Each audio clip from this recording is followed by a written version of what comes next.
Good morning, friends. Let us study some examples of preposition as.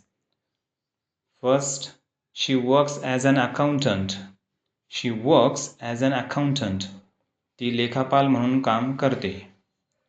Second example, we use the place as a garage. We use the place as a garage.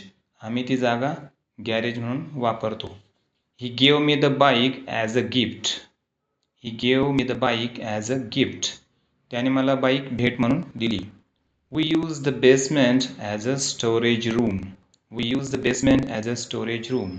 आम्ही तळघराचा वापर साठवणूक खोली म्हणून करतो. Number 5. He serves as a mentor. He serves as a mentor. तो मार्गदर्शक म्हणून कार्य करतो. She used the box as a table. She used the box as a table. तिने बॉक्सचा वापर टेबल म्हणून केला. They work as farm laborers. They work as farm laborers. ते शेत मजूर म्हणून काम करतात. Do you work as a manager? Do you work as a manager? तू व्यवस्थापक म्हणून काम करतो का?